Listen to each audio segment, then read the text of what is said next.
Et bonjour tout le monde et bienvenue au Prof Podcast, épisode numéro 18. 18e podcast après un petit 2 semaines de repos suite à la relâche. C'est une semaine de relâche puis une semaine pour s'en remettre, c'est ça l'idéal. J'ai avec moi 3 personnes. JB, bonjour. Hey, salut, 18, ça veut dire que le podcast est rendu majeur. Oui, on est officiellement majeur, félicitations. Yeah! J'ai Laurent. Bonjour. Et Eric. Bienvenidos. Voilà.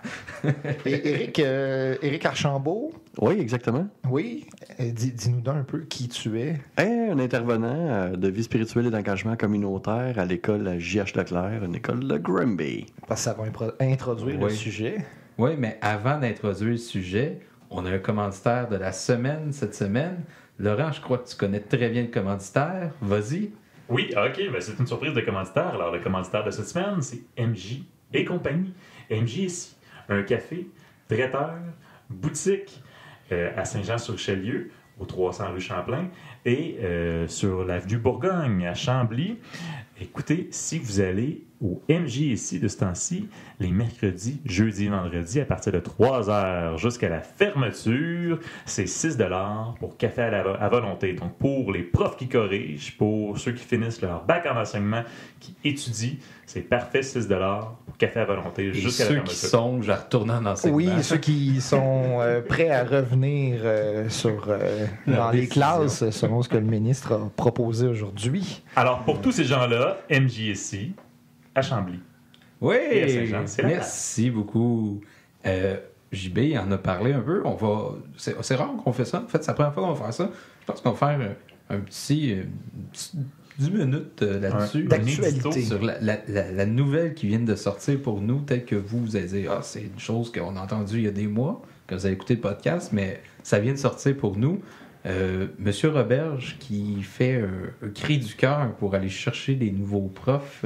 Des anciens nouveaux profs. Qu'est-ce que vous en pensez de ça? Ben, je crois que si le ministre de l'Éducation est rendu à inviter des anciens décrocheurs enseignants à revenir enseigner, c'est que la pénurie commence à être sérieusement sérieuse, si on peut dire. J'ai entendu aussi que c'est les retraités qui sont invités à revenir aussi. Oui. Je m'interroge sérieusement sur l'avenir du système d'éducation publique quand on est rendu là, sur la volonté des étudiants à aller en enseignement pour devenir des enseignants. Je pense que ça va prendre un sérieux coup de barre dans les universités, dans la société, dans l'ensemble de tout ça pour que les gens aient le goût de devenir profs. En effet, la profession enseignante a tellement eu mauvaise presse dans les dernières années que je crois que c'est une des principales raisons pourquoi les inscriptions dans les universités ont chuté.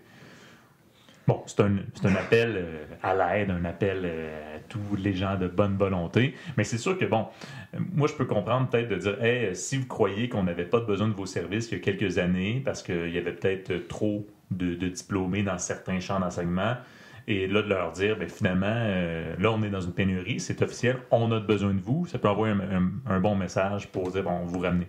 Mais si c'est pour ramener des enseignants qui sont complètement désabusés, si on peut dire, de la profession, bonne chance. Oui, surtout que je pense que ceux qui sont partis, parce que la statistique en ce moment, c'est alentour de 25% qui quittent dans les 5 premières années de leur carrière. Ceux-là, est-ce qu'ils ont vraiment le goût de retourner enseigner quand tu as connu autre chose depuis quelques années, puis tu fais comme finalement, c'était peut-être pas pour moi, parce que c'est bien le fun d'être devant une classe pour ceux qui ont le goût, mais ceux qui n'ont pas le goût d'être devant une classe, ça peut être un méchant, pour pas dire un mauvais mot, là. Ça peut être pas mal tough. Fait que je sais pas s'il va y avoir beaucoup de... s'il va y avoir bousculade au portillon pour oui, je veux revenir enseigner. Mais c'est souvent les conditions de départ ne sont pas faciles là, pour ces profs-là. Là. C'est jamais je pars heureux là, de ce métier-là, que j'ai étudié 4 ans à l'université pour ça. Là. Ça va peut-être ouvrir la porte aussi à ceux qui sont partis à regret en se disant j'aurais aimé ça plus, j'aurais aimé ça pouvoir continuer, mais là, peut-être que l'opportunité va faire en sorte qu'ils vont vouloir retester, recommencer, à dire ouais, mais why not, je vais redonner une deuxième chance parce que il y a quand même une promesse d'amélioration. T'sais, on va s'entendre. Là, c'est une promesse. C'est une promesse électorale, on peut-tu dire? Ben, j'ai l'impression qu'il y a un cri du cœur là-dedans.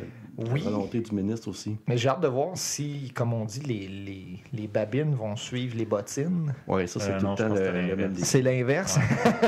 Les bottines suivent les babines. Bon, C'est pas juste des promesses, mais que ça soit des gestes concrets. Oui, c'est ça, qu'il y a quelque chose qui soit fait Améliorer. pour ces raccrocheurs. Parce qu'en ce moment, pour les nouveaux enseignants, je suis pas sûr que la situation est très rose quand tu Non. commences. Là. On peut se le souhaiter que ça arrive, ça serait le fun que ça arrive, parce que je pense que on est tous dans le système là, de l'éducation. Ça ferait du bien d'avoir des gens qui ont l'esprit positif, qui ont le goût que ça marche. Puis, dans le fond, on est tous là pour que les jeunes, ça avance, puis que ça soit des meilleures conditions pour eux autres. Et présentement, il y en a quelques-uns qui tiennent ça à bout de bras, mais Ah oui. je pense qu'on a besoin d'aide. Oui, Voilà. définitivement. Définitivement. Si vous écoutez le podcast, venez nous aider! Ben, d'ailleurs, on invite tous les auditeurs à nous proposer des sujets, des invités. Oui, oui. Si vous avez des idées sur lesquelles on pourrait discuter, on est toujours intéressé. Si vous-même, vous voulez participer au podcast, puis ça vous tente de faire de la route jusqu'à Granby, gênez-vous pas, là. Ouais. Ça va nous faire plaisir. On est très accueillants. Oui. Oui. Confirmé. On va partir avec le sujet principal d'aujourd'hui, le parascolaire. Donc, d'entrée de jeu, c'est quoi ça, le parascolaire dans une école? Qu'est-ce que c'est? Qu'est-ce qui tourne autour de ça? Ça part de où? C'est quoi ça? Je vais me lancer avec ma définition maison. Parascolaire, là, on s'enligne sur ce qui est autour de l'école. Puis, je lance tout de suite une boutade. J'ai l'impression que le autour de l'école fait qu'il y a bien des élèves qui restent à l'école. Ah, Fait que je me demande si le parascolaire est le bon terme pour exprimer ça. Mais c'est pas tous les projets qui donnent la chance aux élèves d'expérimenter de façon sécuritaire la vraie vie, d'expérimenter des choses que dans le cadre de la vraie vie, justement, on peut pas trop faire parce que le risque de frapper un mur est important. Je pense à plein d'opportunités qui sont offertes aux élèves dans plein de domaines comme les communications, les arts, les sports. Il y a tellement de découvertes potentielles, puis tout ça dans un cadre pédagogique. Donc, on peut apprendre de ce qu'on a expérimenté. C'est appelé à être bonifié parce que je pense que c'est cette semaine, ils annonçaient au niveau du ministère de l'Éducation que les élèves auraient... non, je pense que c'est la semaine prochaine. Les élèves auraient droit à 1 heure de parascolaire financée par semaine à partir de l'année prochaine, je crois. Je suis pas sûr. Là. Donc, il va y avoir encore plus de parascolaire pour les élèves qui veulent s'impliquer dans leur école puis faire autre chose que juste aller à leur cours. Là. Parce qu'il fut un temps, il n'y a pas si longtemps encore, que dans certaines écoles que je suis allé, ça existait pratiquement pas, le parascolaire, du moins au niveau des sports. C'était inexistant. Là. Ça a déjà existé. Là, on disait, il n'y a plus de budget. C'était au moment qu'il y avait les coupures sous Couillard, que là, ça n'existe plus. On ne peut plus payer les profs pour accompagner. Fait que, non, c'est une bonne il y a eu nouvelle. aussi toute la raison des moyens de pression des enseignants qui en disaient, c'est à nous, les enseignants, qu'on demande de planifier, de penser, de mettre des heures sur le parascolaire. Donc, si on n'est pas écouté de la part de nos directions, autant d'écoles de commission scolaire, ces heures que l'on fait parfois bénévolement, peut-être que cette fois-ci-là, on ne les fera pas. Et ça a fait mal. Ça, je me souviens de ce moyen de pression-là. Et plusieurs de mes collègues enseignants, ça leur faisait mal de rien faire. Oui. Puis en même temps, il y a eu des dommages collatéraux avec... moi, comme professionnel, j'avais pas le même moyen de pression. Fait que je voulais être en même temps solidaire de votre moyen de pression, mais je pouvais pas laisser tomber les élèves. J'étais pas capable de le faire de toute façon. Donc, ça a mis beaucoup de pression sur les collègues professionnels autour qui vont donner un coup de main, en tout cas, en partie, pour faire les activités. C'est souvent ça qui fait vivre l'école, parce que c'est pas juste d'aller à son cours pour les élèves. Si tu demandes à des élèves de niveau primaire ou secondaire qu'est-ce qui les intéresse dans l'école, le numéro 1, ça sera pas hey, c'est mon cours de maths ou c'est mon cours d'histoire ou c'est mon cours de CR ou peu importe. Oui, il y a peut-être des profs avec lesquels ils connectent plus, puis le cours les intéresse, mais c'est l'à côté, c'est le para, c'est le midi, c'est la sociabilisation qu'ils peuvent faire sur l'heure du midi, c'est des activités. C'est un sentiment d'appartenance qui se développe. Moi, je suis fier d'aller à telle école parce que... sont pas fiers d'aller à l'école parce que justement tu dis le cours de sciences, mais c'est comme je fais autre chose, je me réalise en allant à l'école, c'est Je pas juste participe à l'équipe j'ai du plaisir. L'instinct du basket. clan, là, c'est l'instinct du clan carrément. absolument. C'est se rassembler autour d'un symbole, une bannière. Là, c'est tout. L'être humain sent ce besoin-là aussi. Tu sais, faire partie d'un groupe puis faire sentir qu'on fait avancer ce groupe-là. Ben, tu sais, déjà là, on est capable de les garder peut-être juste pour cette raison-là. à Ouais, puis l'école, là. sérieusement, ces élèves-là, souvent, c'est le cœur et l'âme de l'école. C'est eux autres qui vont mettre de la vie. C'est ça qui fait que c'est trippant de venir à l'école. Tu sais, ils expérimentent plein d'affaires. Et souvent, on est surpris. Là, vous en faites du parascolaire. On est surpris de les voir aller. On dit, tabarouette, ils sont-tu, ça coche nos jeunes. Tu sais, ça nous réconcilie aussi avec l'expression qui veut que les jeunes d'aujourd'hui, c'est tellement vraiment pas vrai, cette expression-là. Quand on les laisse aller, qu'on leur donne la corde, on les encadre un peu, ils se mettent à réaliser des projets hallucinants. C'est beau de les voir aller. Ça existe depuis 3000 ans, cette Ouais, c'est ça, expression-là. Socrate. Ouais, Ouais, c'est Socrate, déjà. Où s'en va la jeunesse? Là, Ouais, exactement. là. Fait que c'est une redondance, la jeunesse d'aujourd'hui. Un running gag qui dure depuis très longtemps. Mettons, un petit tour de table, vite. Sûrement que vous en avez plein, mais des exemples de parascolaires que vous-même vous êtes impliqués dedans, n'avez-vous vite, là, toi, JB, je pense que t'en fais un peu, là, en ce moment? J'en fais un peu. Je m'occupe de la ligue d'impro à l'école L'Envolée, 3 midis par cycle. C'est une trentaine d'élèves qui font des matchs d'impro. Chaque équipe, il y a 6 équipes. Chaque équipe joue 10 matchs durant l'année. Fait que c'est 30 matchs, plus les séries, plus le match des étoiles. Et les profs. Et les profs, un match prof-élève avant Noël qui est très, très, très couru à chaque année. Donc, c'est pour plusieurs élèves quelque chose qui les intéresse, qui les raccroche, qui fait qu'ils ont le goût d'être là. Puis je pense que c'est vendeur. Mais si je peux me permettre, c'est quand même assez populaire, là, tes matchs d'impro. Là. En général, les élèves viennent voir ça énormément. Là. Oui, mais dans l'école où on est, on a à peu près 600 élèves. Puis les matchs d'impro, j'ai déjà eu 90-100 personnes dans le petit local pour venir voir les matchs d'impro. Là. Puis on n'a même pas d'auditorium. Là. Fait que, mais c'est une culture. Il faut créer une culture d'école rendue oui, là. Oui, c'est ça. C'est ça. Ils savent que ça existe. Oui, mais tu sais, je porte cette activité-là à bout de bras depuis 10 ans. Puis à chaque année, j'ai de plus en plus d'élèves qui sont intéressés, qui veulent en faire. Fait que... Puis est-ce que tu fais d'autres activités autour de l'impro, outre les matchs d'impro avec les élèves qu'on pourrait qualifier de parascolaires? Ben, je les emmène voir un match de la Ligue nationale d'impro à chaque année à Montréal, sorti un soir. Puis les élèves, ils attendent ça à chaque année parce qu'ils en ont entendu parler, les plus vieux. Hey, on est en train d'avoir un match de la LNI, puis ils ont le goût d'y aller. C'est voir des vedettes aussi parce qu'il y en a. Là. Ouais, c'est ça. Pierre-Luc Funk, mettons, j'essaie le plus possible de sélectionner un match où ils vont connaître des vedettes, Pierre-Luc Funk, pour pas le nommer. C'est pas toujours possible, selon le temps, le moment où on y va, mais c'est toujours très couru. J'essaie de faire des tournois des fois. C'est un peu plus difficile de faire un tournoi parce que ça demande beaucoup plus de temps. Fait que non, c'est plus les midis d'impro que je vais gérer. Toi, Laurent? Moi, je te dirais que j'ai quand même peu d'implications parascolaires cette année parce que ça se retrouve peu dans ma tâche cette année. On aura l'occasion tantôt de parler de c'est quoi le rapport avec le parascolaire puis la tâche de l'enseignant. Ouais. Là. Mais je m'occupe cette année du concours Bourstad à l'école J.H. Leclerc. Et dans le fond, c'est un concours de simulation boursière avec un organisme québécois. L'élève doit, avec un 200 000 $ fictif, essayer de faire fructifier ça, faire de la spéculation, de l'investissement boursier. Et il y a certains volets également dans ce concours-là, parce que c'est vraiment un concours. L'élève peut gagner des bourses d'études, quoi que ce soit. Le faire conscientiser sur peut-être plus un investissement qui est responsable, fait qu'investir dans des entreprises qui respectent les gouvernements, donc peu de corruption, qui respectent l'environnement également. Il y a d'autres volets d'une bonne gestion de portefeuille, ces choses-là. Donc, voilà. Et je dois t'avouer que ce n'est pas vraiment mon choix d'avoir pris en charge ce projet-là. Donc, je suis un petit peu arrivé à reculons en me disant, bon, mais ça se retrouve dans ma tâche, je vais m'en occuper, je ne l'ai jamais fait.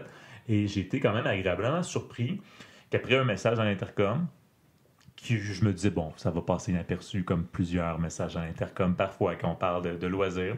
J'ai fait le tournée de quelques classes et finalement, je me suis quand même retrouvé avec plus d'une vingtaine d'inscriptions parce qu'il ne faut pas oublier non plus que ça coûtait 10 $ pour s'inscrire. En plus, je me dis, en plus, il y a un coût et c'était pas juste des jeunes que je connaissais non plus, bien au contraire. Puis je disais, bon, on veut vraiment participer à ça, on veut vraiment faire de la simulation boursière. C'est un monde pour eux qui était mystérieux. Donc, c'était juste de démystifier un peu ce monde-là. C'est un concours qui s'adresse surtout aux jeunes de secondaire 5 qui participent au cours d'éducation financière, mais j'ai autant des jeunes de secondaire 3 et 4. Là.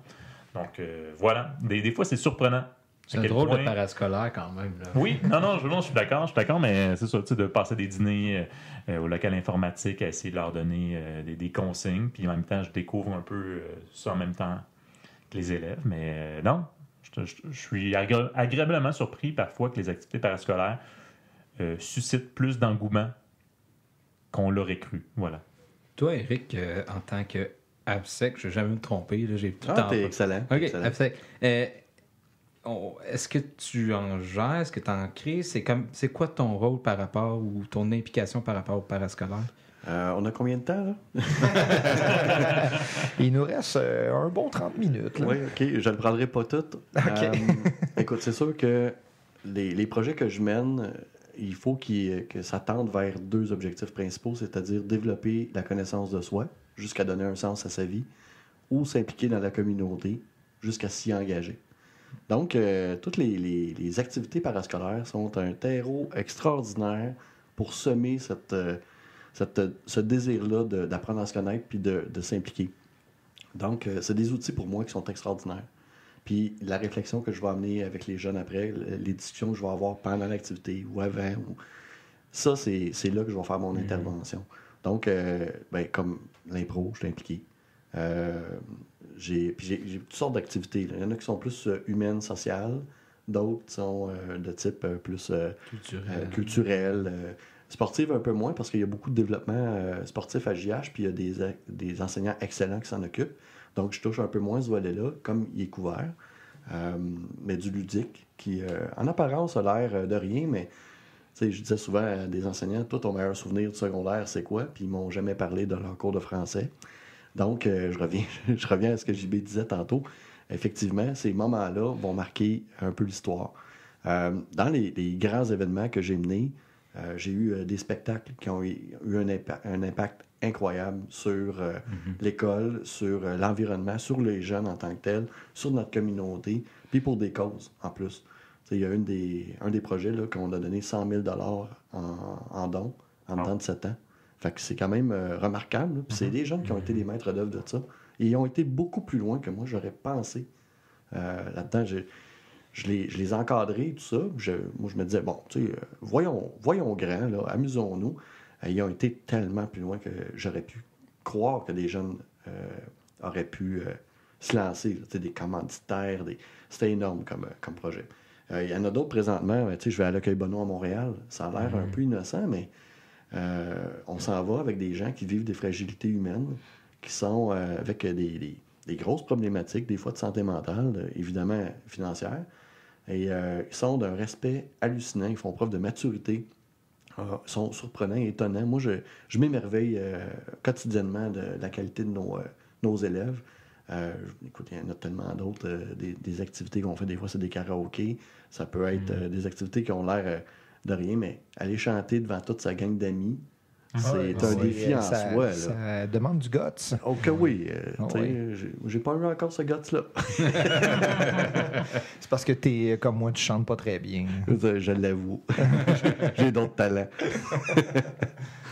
Mais bref, comment toi tu le vois, c'est vraiment éveiller parfois des consciences, le parascolaire. Là, c'est aller chercher les élèves, peut-être parfois où est-ce qu'ils sont fragiles, puis aller les transformer vers une force. C'est tout à fait oui, ça. ou le contraire. Dans les deux cas, c'est vrai. Je me souviens d'élèves que j'ai amenés à l'hôpital à Sainte-Justine avec le privilège de pouvoir aller au pavillon Charles-Bruno. J'ai une formation que je dois donner aux élèves avant. Et puis, des fois, il y a des élèves qui disent « Ah, moi, ça me toucherait tellement d'y aller, là, ça m'émeut, ces affaires-là. » Mais je dis « Malheureusement, tu n'as pas la bonne candidature, parce que tu t'en vas là pour donner, tu t'en vas pas là pour recevoir, pour changer ta vie, parce que là-bas, ils n'ont pas besoin de ça. ils ont besoin d'espoir, ils ont besoin de changer les idées. Puis on a amené, à un moment donné, on avait une couple d'élèves qui étaient d'excellents musiciens. On a été jouer de la guitare au pavillon Charles Bruno. Ça a été des moments magiques. Wow. Ouais, touchants. Puis on y avait été à un moment donné à 2 semaines d'avis.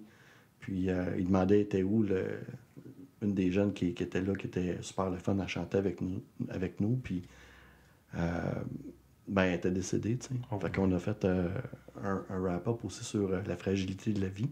Ça fait partie des tristes histoires de la vie, mais en quelque part, ils ont été capables de gérer ça.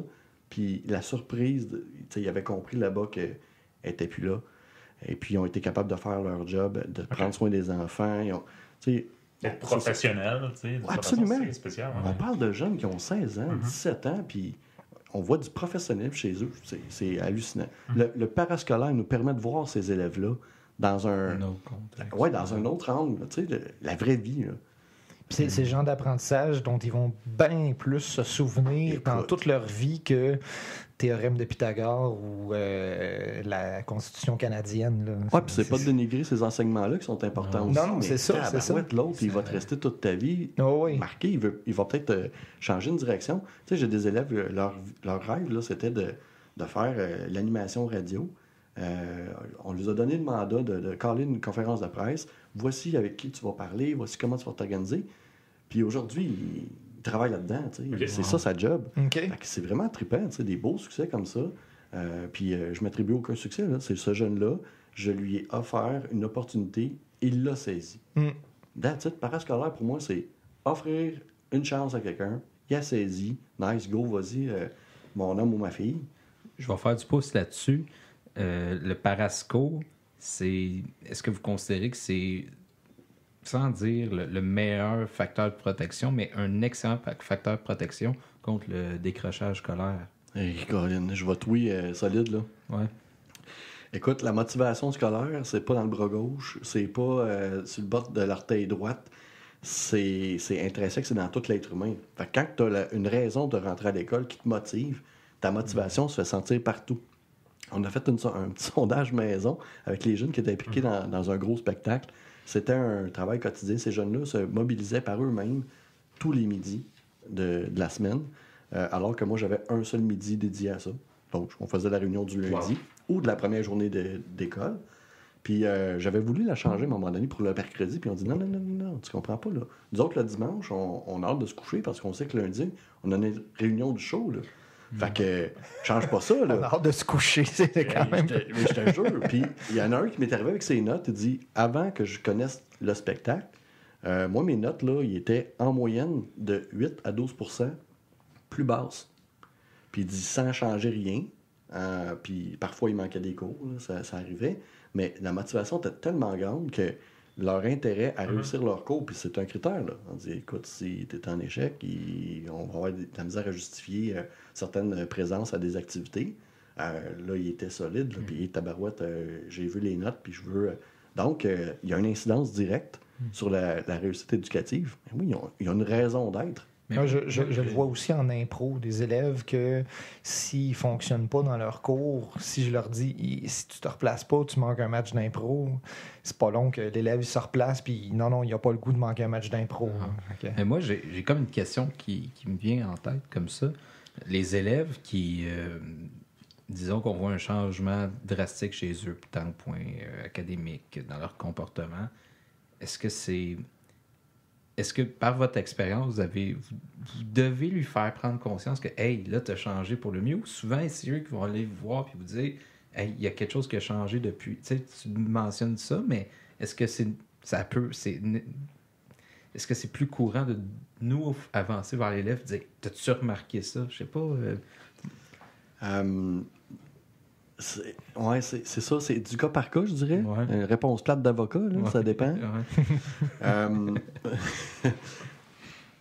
Souvent, on va amorcer cette réflexion-là et l'élève va nous dire jusqu'à quel point c'est vrai. Donc, as-tu remarqué que ça va drôlement mieux depuis un bout? As-tu des raisons de savoir pourquoi? Puis souvent, les humains, on est de même. Hein? Nous autres, on se rend pas compte de ce qu'on fait. Moi, je suis pareil.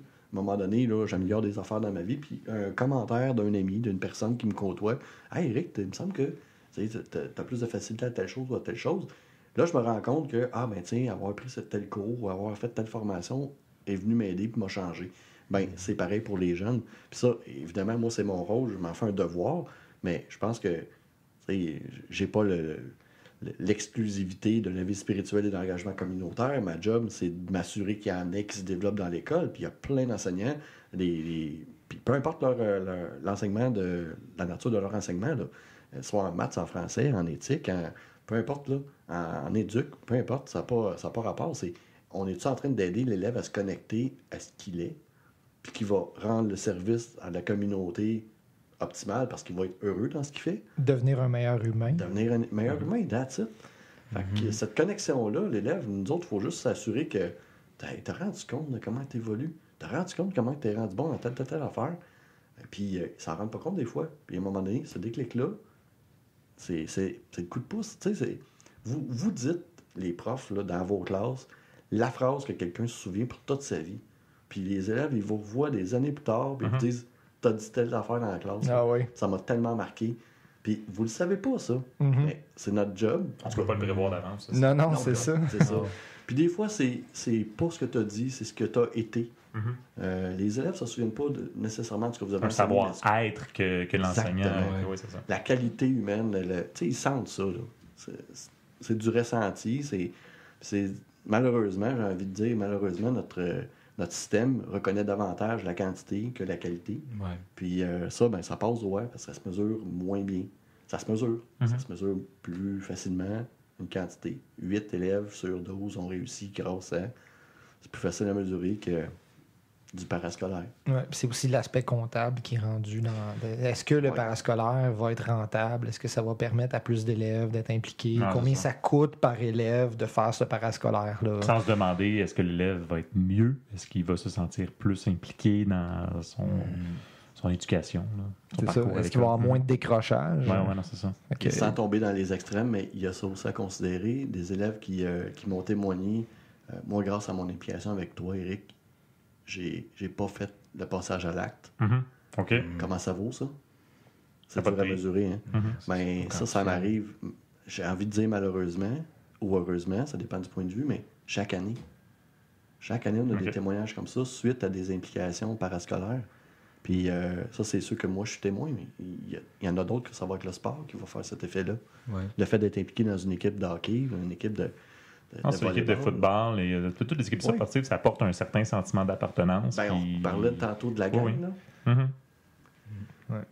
Hey, c'est l'heure de la question rock and roll.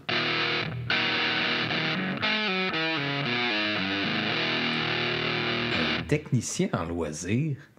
Qu'est-ce que c'est ça? Ça existe-tu encore? C'est quoi ça? En fait, c'était quoi ça, un technicien en loisirs? Moi, j'en ai eu quand j'étais au secondaire. Moi, j'ai vécu ça au secondaire aussi. Moi, j'étais dans une trop petite école. Ça n'existait pas. Moi, j'en ai vu mourir 2. Ben, Ils ont coupé le poste. Je n'ai vu une devenir directrice. Ah oui. Ah ouais. C'est vrai, oui. Oui. C'était quoi ça, ce job? C'était quoi le rôle, la description de tâche? Pourquoi ça a disparu? Ben, principalement, c'était de l'organisation d'activités pour les élèves. C'était les organisateurs d'activités parascolaires, Ouais. ce dont on parle depuis déjà 28 minutes. Oui. C'était leur mandat spécifique. Et c'était leur travail de trouver des idées, parfois un peu farfelues, mais qui rejoignaient les jeunes, puis les mettre en place.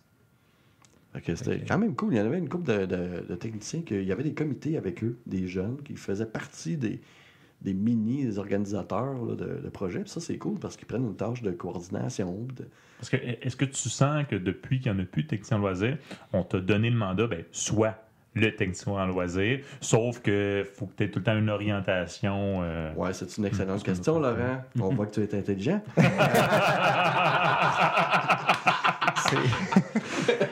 En fait, oui, ils ont tenté, mais évidemment, comme mon rôle n'est pas du tout ça, j'ai nommé, je vais donner un coup de main à des jeunes qui veulent se prendre en main.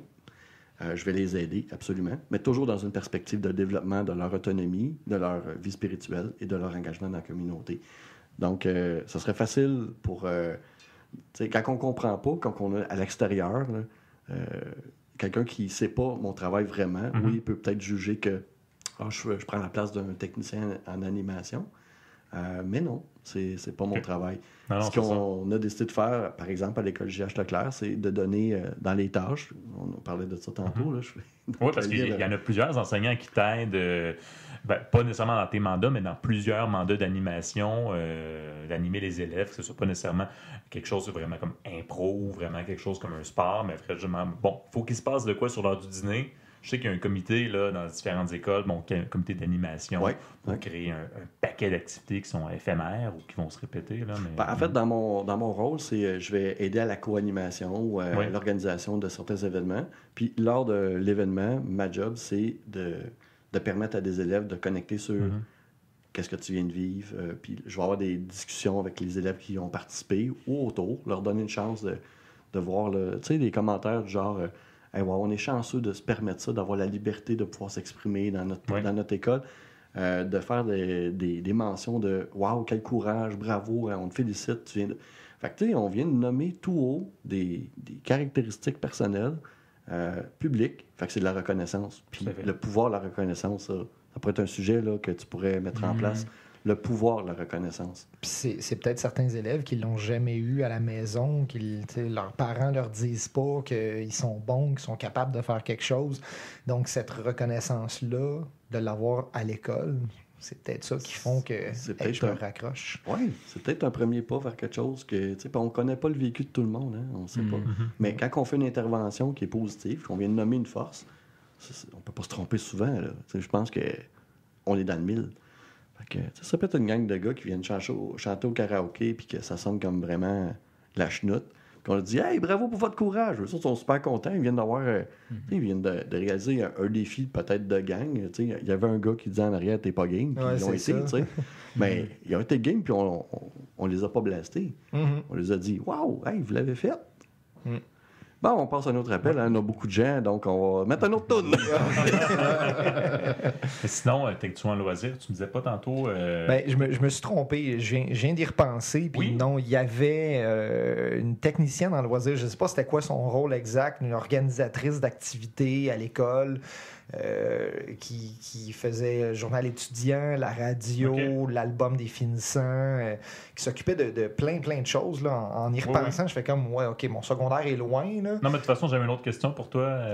Quelque chose que tu m'as dit hors onde, là, en disant, il me semble que depuis qu'il n'y a plus de technicien en loisir, parfois, c'est peut-être l'AVSEC, mais c'est peut-être les enseignants aussi qui doivent tout gérer. T'sais, moi, je parle du concours Bourstad, là, c'est à moi de ramasser tous les 10 $, les 15 $, puis essayer d'aller porter ça, puis de créer des inscriptions. Ma question, je pense que tu vas être d'accord avec ma question, à quel moment les profs et les techniciens autres se sont fait refiler cette tâche-là? Quand ça s'est passé, quand le BCD a été intégré dans nos tâches... Parce que ça n'a pas toujours existé. Là. Okay. Non, moi, je me fais raconter depuis le début de ma carrière par des vieux enseignants que... Plus vieux que toi, là. Plus vieux que moi. Il en existe. Il fut un temps où certains avaient des tâches pas à 28,8 de nombre de périodes par cycle. Là. C'était moins que ça. Et c'était juste de l'enseignement. Là. Maintenant, il y en a, tout dépendant des écoles, que c'est de la supervision d'activité, de la récupération, même certains de la surveillance de corridor. Je détesterais tellement faire de la surveillance de corridor. Je préférerais tellement que c'est une piètre utilisation de la ressource qu'on est enseignant. C'est pas optimal. Non, c'est ça. Ça coûte cher pour rien, rendu là. C'est ça, de me faire surveiller un corridor quand je peux m'occuper d'une activité midi qui va raccrocher les jeunes, qui va les intéresser à quelque chose. Il y a eu des choix d'école aussi, des écoles où les profs se sont mobilisés en disant nous, on va le faire. Donnez-nous du BCD pour faire ça, puis ça nous tente. Puis... on connaît les élèves, fait qu'on va être meilleur intervenant parfois que les surveillants. Mais moi, il ne faut pas négliger l'excellent travail de certains surveillants aussi. Là. Non, surtout pas. Ils s'en prennent. Je ne parle pas de surveillants, mais je parle de techniciens en loisirs. Puis, quelque part, dans le fond, la tâche des techniciens en loisirs, je ne sais pas s'il en existe encore. Je crois que oui. Moi, dans la région, j'en connais pas, là, mais ils ont éliminé ces tâches-là parce que c'est un budget école, puis ils l'ont réparti dans le BCD pour d'autres projets. On va réussir à le faire. Oui, on va le faire nous-mêmes. Et là, de plus en plus, moi, ce que j'entends, c'est ouais, ça serait cool d'avoir un technicien ou une technicienne en loisir. Mais oui, c'est une spécialisation. Parce que, tu sais, dans les tâches qui sont remises aux profs puis aux intervenants quelconques, il y a aussi la création des sorties scolaires. Là, que, hey, c'est un méchant gros morceau. Là, organiser une sortie scolaire pour. Là, on a une petite école de 600, mais il y en a qui vont en ronde, l'autre au glissade d'eau, récolter ici, les permissions des parents, les activités, etc. Hey, j'ai jamais créé de sortie, puis on pourrait même parler avec ça, les voyages, par exemple, humanitaires. Je peux vous en parler. Oui. Vas-y. Go. comment on crée ça, un voyage humanitaire? Genre, du matin, moi, chère direction, l'an prochain, dans 2 ans, je veux faire un voyage avec des élèves. Bien, ça part avec... D'abord, ça prend une équipe. Sans une équipe, c'est impossible, ce type de projet-là. La deuxième étape, c'est de dire, bon, combien de bénévolats je suis prêt à donner? Parce que ça va en prendre. Et la troisième étape, en fait, moi, de mon côté, ça fait 10 ans là, qu'on a des voyages de coopération internationale à l'école. Et j'ai été de tous les voyages, participant de tous les voyages, pas accompagnateur à chaque fois. Les premières années, j'avais des enfants qui étaient très jeunes, donc je participais pas, mais je formais. Je formais les jeunes pour m'assurer que dans leur développement, s'assurer que le groupe, la chimie se fasse. OK. Donc, fait que l'intervenant à l'école, tu ne te déplaceras pas vraiment en voyage, mais c'est toi qui vas s'assurer un peu de la logistique puis de s'assurer qu'il y a une chimie, c'est ça? Exactement, oui. Il y avait un bout de logistique. Il y avait une partie aussi qui était donc la création de chimie de groupe. Le groupe, il doit se connaître parce que quand on est rendu à destination, là, quand ça prend 4h30 d'avion pour revenir chez vous en vol direct, puis il n'y en a pas de vol direct, ce que t'es, c'est longtemps. Maman, elle ne peut pas répondre à tes besoins, là.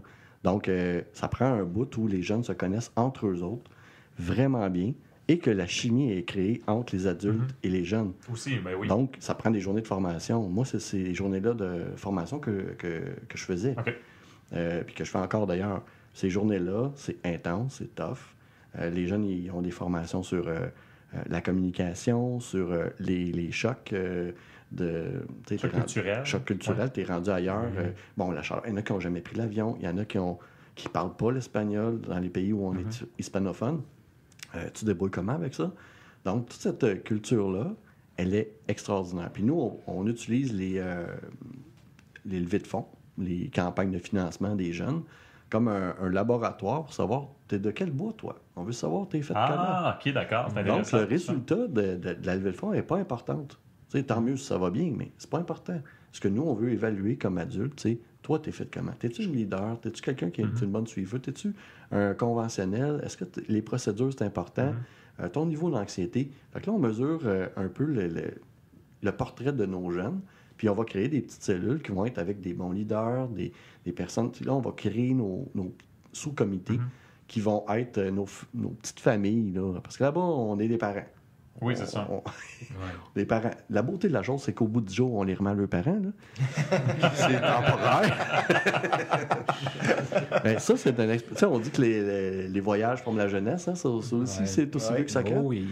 Ben, c'est vrai, mais la préparation et la qualité de préparation, elle est majeure. Et je préfère les dernières années où on a eu des jeunes excessivement bien préparés qui arrivaient là-bas, ils savaient à quoi s'attendre. À la blague, on se disait, ça serait le fun d'être une couple de semaines ou de mois avant le voyage, puis de dire, ouais, on n'aurait pas besoin de le faire, ce voyage-là de coopération internationale. Ils comprennent ce que c'est, parce qu'ils se sont déjà impliqués dans notre communauté ici, se sont déjà engagés dans des projets importants. Puis effectivement, c'est ça qui est arrivé dans les derniers projets. Plutôt que d'avoir des jeunes qui se concentrent fort à ramasser le sou, que ça coûte le moins cher possible. Là, c'est le temps d'embarquer dans l'avion, puis là, ils font « Oh my God, avoir su, c'était ça. » Puis là, ils découvrent ce que c'est de l'aide internationale. Après, c'est parce que t'as manqué 10 jours écœurants, là. Ça aurait été le fun, t'allumes avant. Ben, c'est un peu ça que nous, on a fait comme choix d'équipe, de travailler très fort à la préparation. Le processus, pour ce que nous, on vit, est plus important que le voyage en tant que tel. OK. Ah, c'est intéressant pour ça. Pour avoir participé aussi à des voyages du genre, au Québec, là, en Abitibi. J'ai fait 2 voyages en Abitibi dans les dernières années. Là. Est-ce qu'on peut Avec les qualifier Autochtones? Oui, Oui. c'est On dans les peut communautés qualifier autochtones. peut-être ça de voyage de coopération internationale, de découverte culturelle. Coopération mix. nationale. Ouais, C'est Ouais, pas ouais, ouais. un mix. On va dire un mix un peu de tout. Ok. Là. C'était vraiment de faire le lien entre les on va dire, différentes cultures surtout, mais on apporte une certaine aide aussi dans les communautés où est-ce qu'on est allé. Moi, je suis allé à Lac-Simon, puis Kitsakik, puis Ça brasse. t'as pas besoin de faire 10 heures d'avion pour comprendre certaines réalités ou injustices sociales. Pour Puis être les quasiment élèves. dans un pays du tiers-monde. Ah, là. c'est... J'en C'est peux pas, collé. j'ai pas assez de temps à parler, là, mais C'est c'est... collé sur nous, c'est fou, hein? Ah non, c'est C'est une réalité que nos élèves connaissent à peu près pas, là, la Puis, réalité t'sais, des Autochtones au Québec. Ouais. Là. Mm. Ce qui est intéressant, t'en parles, tu dis qu'il faut être préparé, puis même préparé parfois, là, quand tu es témoin d'une violence, quelque chose, qui est, même peux en pas tant te qu'adulte, préparer. t'es pas faut que tu penses à la sécurité de tes élèves d'abord, là. Tu penses vite, puis c'est go, on agit, mais ils sont drillés au moins, puis ils savent faire la bonne réaction, mais c'est tout le temps quelque chose qui peut être choquant. Mais ça amène beaucoup de bien, puis le retour après est important aussi, là. Ah oui, c'est majeur. En Ouais. entendre parler, puis le voir et le vivre, c'est Ouais. 2 choses différentes. Là. Ok. Ouais, puis des fois, tu vois, dans la préparation, il y avait on avait des divergences d'opinion sur la préparation, puis il y avait une des hypothèses, c'était de dire, ah, on va les garder des surprises. Puis, non, Ouais. parce que même si on le décrit super bien, c'est pas comme s'ils l'avaient vécu. On va éviter les surprises le plus possible pour les préparer à accueillir ce qui va arriver. Mhm. S'ils sont super bien préparés et qu'ils l'accueillent bien, ils vont en tirer plus d'apprentissage. Puis l'objectif, je pense que c'est ça. Mais je vais comparer comparaison super boiteuse, là, mais tu sais, j'ai fait des études en histoire, je me suis intéressé au sujet, puis la première fois que je suis rentré dans un camp de concentration, j'ai perdu mes moyens complètement, là, tu sais. Fait que c'est pas parce que tu connais quelque chose que nécessairement tu n'auras pas le choc de ça. Puis ça fait partie de l'apprentissage puis de la beauté des choses là-dessus. Ah, on se rejoint là-dessus, c'est sûr. Ouais. Hey, merci beaucoup, Éric. C'était vraiment c'était fascinant. Je t'ai écouté, c'était fascinant. Merci Une beaucoup. belle contribution. Oui. Merci, Oui, mais ça a merci été un plaisir. d'être venu à 15 minutes d'avis. Merci, Laurent. Ça fait plaisir. Merci, JB. Ça me fait plaisir, toujours. Si vous avez des suggestions ou des commentaires concernant le ou les podcasts, n'hésitez pas sur notre plateforme sur Facebook. Vous pouvez écouter et suivre le podcast sur YouTube, Spotify, iTunes et Balado Québec. N'hésitez pas à partager, commenter, peut-être pas insulter. Là, les élèves sont bons pour ça. On reste des adultes. Ouais, c'est ça. En fait, partagez-le, ça va nous faire plaisir. Les derniers podcasts, il y a eu beaucoup de partages, beaucoup d'écoutes. On est très contents. Ça nous fait un petit vlog. Merci beaucoup de nous écouter. Encore une fois, nous sommes les profs podcasts. Passez une excellente semaine. Bye! Ciao. Hasta luego.